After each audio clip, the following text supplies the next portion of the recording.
Hey, bonjour tout le monde, j'espère que vous allez bien. Bienvenue dans une nouvelle vidéo dédiée à notre pipeline DevOps. On va donc continuer sur nos rappels par rapport à Docker, mais cette fois-ci, on va s'intéresser à Docker Compose, plus exactement, qui est indépendant de Docker. Donc sur Docker, on avait vu déjà pas mal de choses, le principe de conteneur versus le principe de VM. On avait vu les définitions de ce qu'est une image et ce que représentent des conteneurs. On avait vu un peu l'intérêt des conteneurs, les lignes de commande, Docker, les volumes, les networks également. Donc on avait vu un petit peu tout ça dans les précédentes vidéos, plus les rappels de commandes. Aujourd'hui on va s'intéresser à Docker Compose. Docker Compose c'est quoi? C'est le plus simple des orchestrateurs de conteneurs, puisqu'il existe aussi d'autres orchestrateurs comme Swarm, Kubernetes, Nomad ou autres. Donc Compose, c'est, on va dire, dès que vous voulez faire un petit peu d'orchestration simple, c'est le meilleur des outils. En gros, plutôt que de lancer des Docker Run à rallonge, puisque on peut le voir, quand on le verra même, on pourra faire du Docker Run qui peut être plutôt étiré avec pas mal de variables, etc.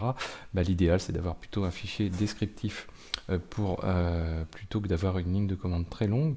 Et l'avantage aussi du coup d'utiliser un orchestrateur, c'est qu'on va faire appel à l'idempotence. L'idempotence, c'est quoi? C'est quand on rejoue une deuxième fois exactement le même fichier, bah, l'orchestrateur va vérifier, va checker si les choses sont déjà dans l'état que vous le demandez et ne va pas rejouer les choses, ne va pas, par exemple, si un conteneur tourne déjà et qu'il est dans l'état up tel qu'on le veut et tel qu'on le décrit, si on relance une nouvelle fois la commande, il ne va pas supprimer le conteneur pour le recréer, il va tout simplement dire bah ok, je n'ai rien à faire.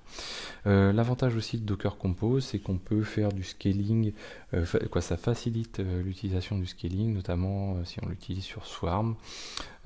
C'est un binaire qui est assez simple à installer, il suffit, vous voyez, de faire un simple curl, télécharger le binaire, vous le passez dans le pass et il est en place. Donc ça, on avait déjà vu cette installation quand on avait installé, si vous allez voir sur la machine qui est l'installation du serveur Jenkins, vous retrouverez tout ça.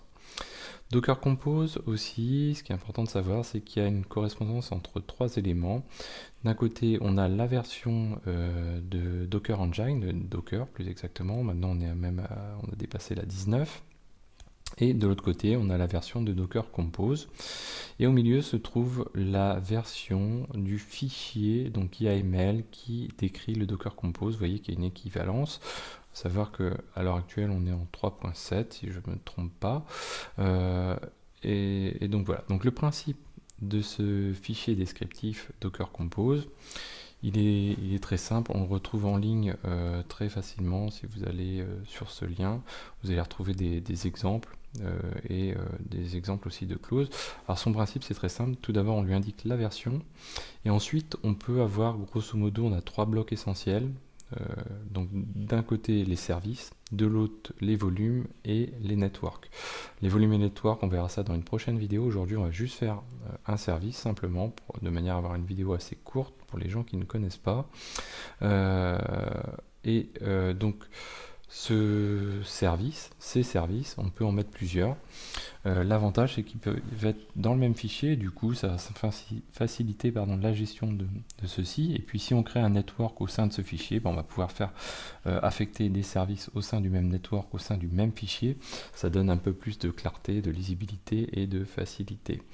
On peut aussi, donc là, vous voyez, construire une image. Nous, on ne le fera pas, mais on peut construire une image à partir directement du Docker Compose, c'est-à-dire donc construire l'image, puis la lancer pour aboutir sur un conteneur par la suite.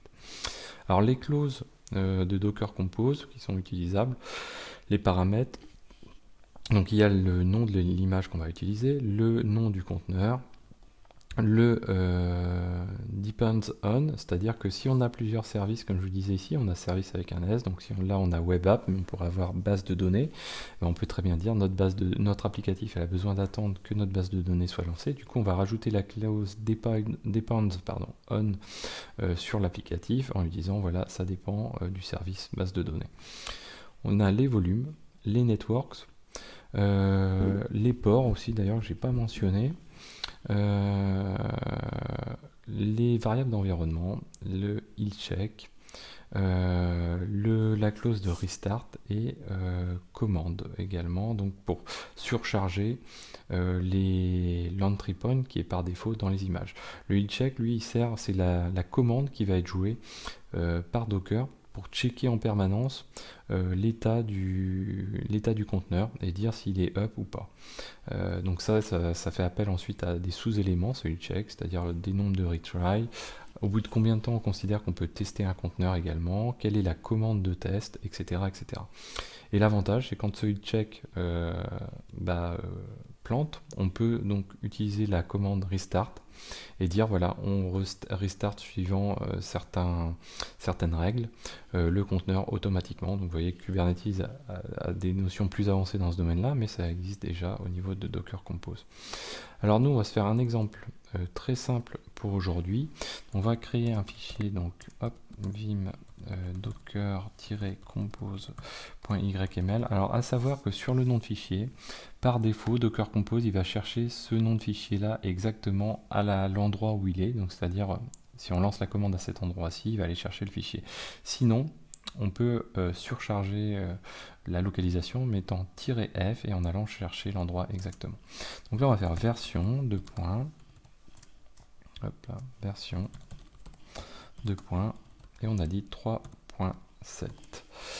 Derrière, ensuite, on va déclarer des services. Nous, on va déclarer un seul service et on va dire c'est un service front, qui se nomme front en tout cas.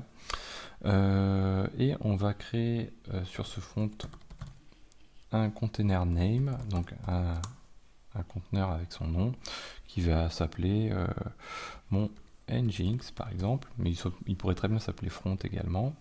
Et l'image en question, vous l'avez deviné, on va utiliser une image Nginx. On va pouvoir aussi dire, voilà, je veux faire une exposition de port, hop, donc le port 80 sur le 80 de ma machine. Et là, on va enregistrer. Donc je vais faire un docker compose. Alors on fait pas run, on fait up pour dire lancer le docker compose et -d toujours comme on avait vu avec la commande docker run, on lance en mode daemon. Alors start driver front fake programming external. Ok, on va le mettre sur un autre port. Hop,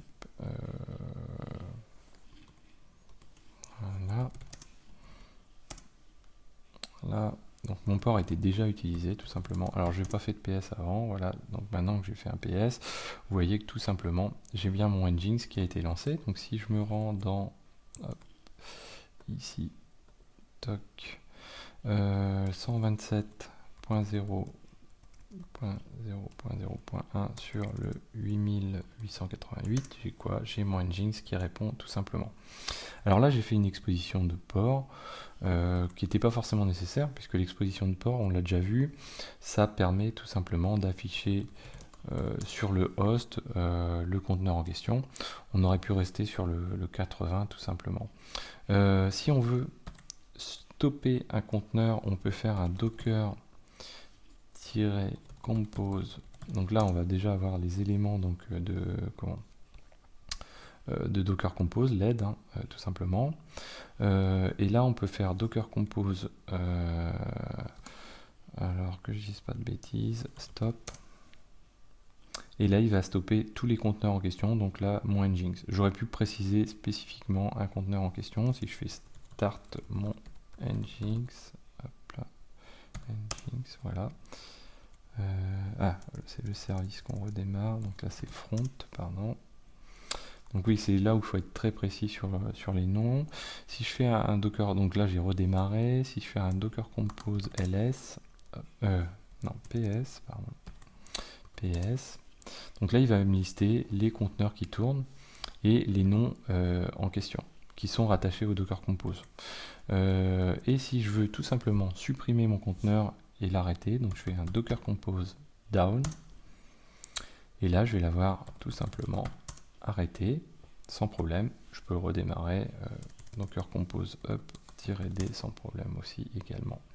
Voilà, donc là On a vu quelque chose de très simple, on verra dans la prochaine vidéo comment on utilise les networks et les volumes. Voilà, donc j'espère que cette vidéo vous a plu, j'ai essayé de la faire très courte et je vous dis à très bientôt sur Xavki.